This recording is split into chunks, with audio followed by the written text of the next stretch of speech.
মা এখনো অঙ্ক বোঝে না। একটা রুটি চাইলে দুটো রুটি নিয়ে আসে। কোথায় যাওয়ার সময় 20 টাকা চাইলে 50 টাকা পকেটে ঢুকিয়ে দেয়। মা ইংরেজিও বোঝে না। আই হেট ইউ বললে উল্টে না বুঝে ছেলেকে ভালোবেসে বুকে টেনে নেয়। মা মিথ্যেবাদী। না খেয়ে বলে খেয়েছি।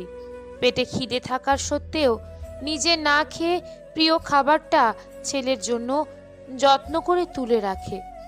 মা বোকা।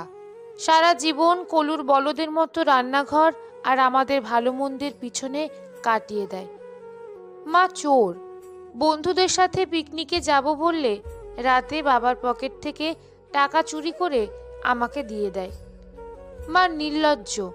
মাকে কতবার বলি আমার জিনিসে যেন হাত না দেয়, তবুও মা নির্লজ্জের মতো আমার এলোমেলো পড়ে থাকা জিনিসগুলো নিজের হাতে গুছিয়ে রাখে। মা বেহায়া। আমি কথা না বললেও জোর করে এসে বেহায়ার মতো গায়ে পড়ে কথা বলে। রাতে ঘুমের ঘোরে আমাকে দরজা দিয়ে উঁকি মেরে দেখে যায়। মায়ের কোনো কমন সেন্স নেই। আমার প্লেটে খাবার কম দেখলে কেমন জানি করে। খোকা, এত খাবার কম কেন? এই বলে প্লেটটা ভর্তি করে দেয়। এত খাবার পরেও মায়ের চোখে যেন কতদিনের না খাওয়া ছেলে আমি। মা কেয়ারলেস। নিজের কোমর ব্যথা, পিঠের ব্যথা, বুকের ব্যথায় মরে গেলেও কখনো ওষুধের কথা নিজের থেকে বলবে না।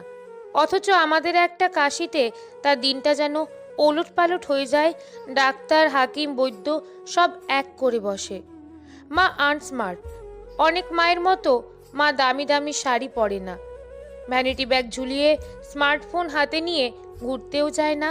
সারাদিন খালি রান্নাঘর আর আমাদের ভালো মন্দির চিন্তায় পুরনো হয়েই জীবনটা কাটিয়ে দেয়।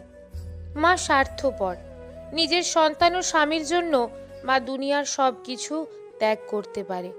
পৃথিবীর সবচেয়ে খারাপ বোধ হয় মা, তাই বুঝি আমরা সন্তানেরা তাদের এত কষ্ট দিই। তবুও তাদের পরিবর্তন হয় না। প্রতিদিন এসব আচরণগুলো বারবার তারা করে। একটু বড় হয়ে গেলেই আমরা তাদের বৃদ্ধাশ্রমে বা জীবন থেকে দূরে রাখি। তবুও তারা বোকার মতো ভগবানের কাছে আমাদের জন্য প্রার্থনা করে। সারা জীবন আমাদের খালি ভালোবাসাই দিয়ে যায়। বিনিময় দিনে একবার হলেও সন্তানের মুখে আদর করে মা ডাক শুনতে চান। তারা কত নির্বোধ, তাই না? আসুন, যাদের মা বেঁচে আছেন তাদেরকে সম্মান করুন, কারণ মা ছাড়া দুনিয়াটা অন্ধকার। লেখা সংগৃহীত, পাঠে রুম্পা বিশ্বাস।